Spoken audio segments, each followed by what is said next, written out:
2021, in accordance with Section 4, Article 6 of the Constitution of the Republic of the Philippines, given this 17th day of May 2025 in the city of Manila, Philippines. Signed, George Erwin M. Garcia, Chairman, Amy P. Ferolino, Ray E. Bulay, Ernesto Ferdinand P. Maceda Jr., Nelson J. Celis, Maria Norina S. Tangaro Kasingal, Noli R. Pipo, Commissioners. Attested by Chupisto A. Alnas Jr., Executive Director.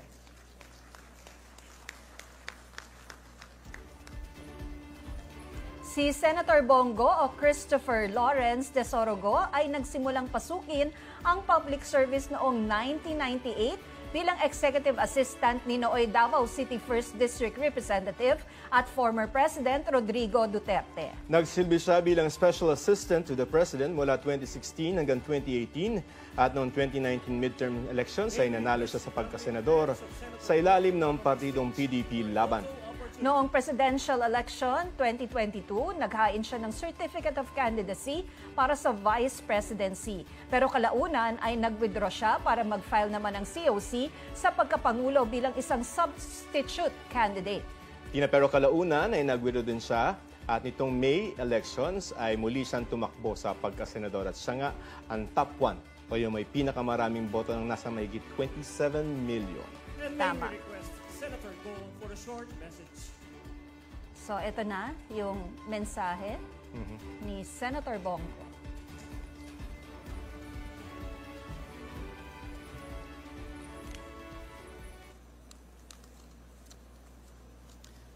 Magandang araw po sa ating lahat, mga minamahal kong kababayang Pilipino. Maayong adlaw, assalamualaikum.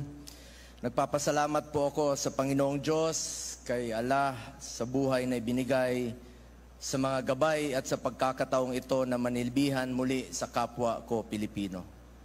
Truly, God is good, God is fair, pinagpapala po ang nagpapakumbaba. Taos-puso din ang aking pasasalamat sa buong sambayan ng Pilipino, mula Batanes, mula Apari, hanggang Hulo, hanggang Tawi-Tawi.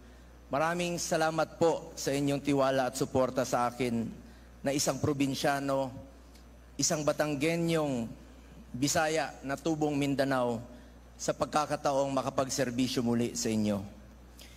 Hindi ko po sasayangin ang tiwalang ibinigay ninyo.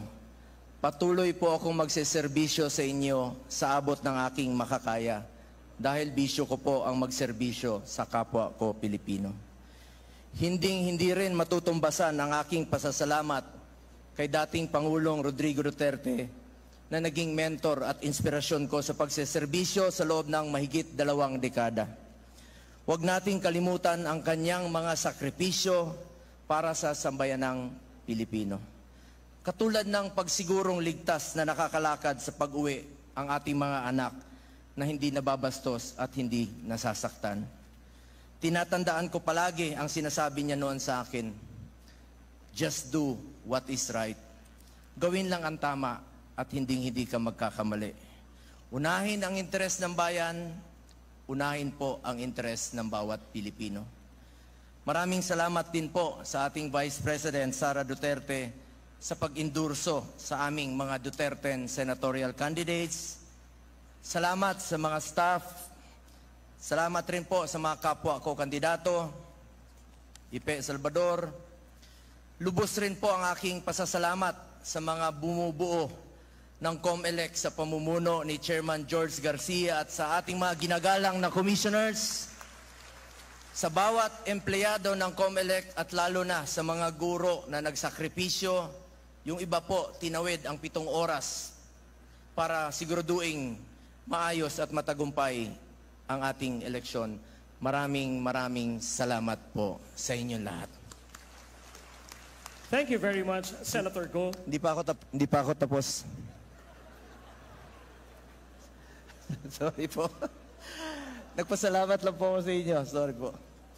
And for my second term, with all sincerity, I will continue to push for pro-poor programs and laws especially on health.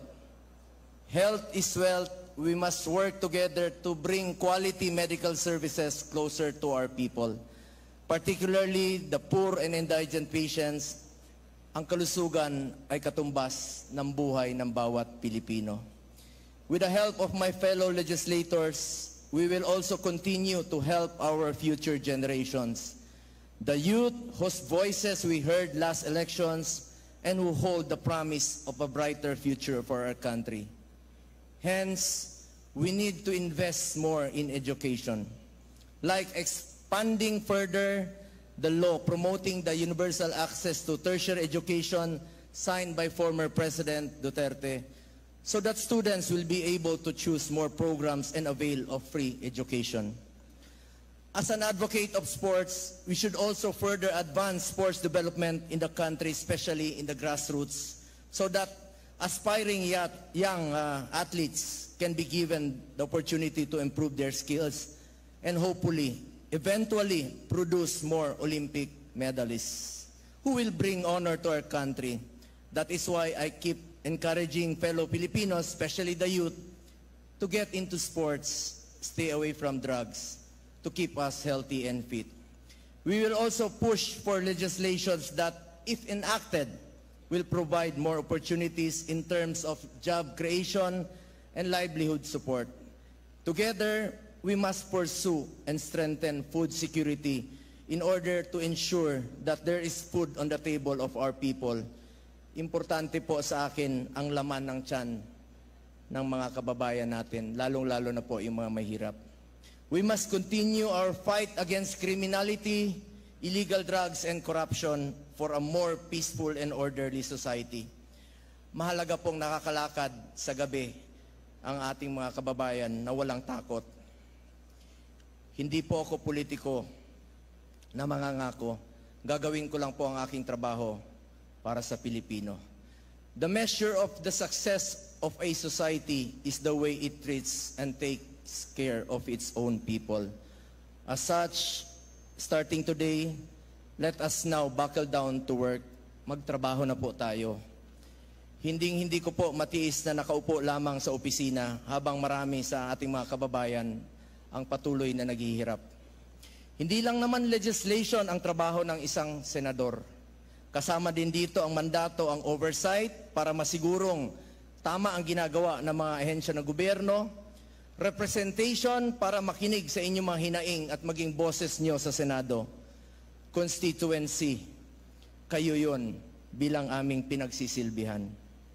With all humility, I wish to be remembered not just as a senator, but as a public servant who puts first the welfare of our people at all times, particularly the poor and the less fortunate in life. Patuloy po ako magsiservisyo sa inyo sa abot ng aking makakaya. Sipag, pagmamalasakit at more serbisyo po ang pwede kong ialay sa ating mga kababayang Pilipino. Minsan lang po tayo dadaan sa mundong ito. Kung ano pong kabutihan o tulong na pwede po natin gawin sa ating kapwa, ay gawin na po natin ngayon dahil hindi na tayo babalik sa mundong ito. Ako po ang inyong Senator Kuya Bongo, patuloy na magsiservisyo sa inyo lahat.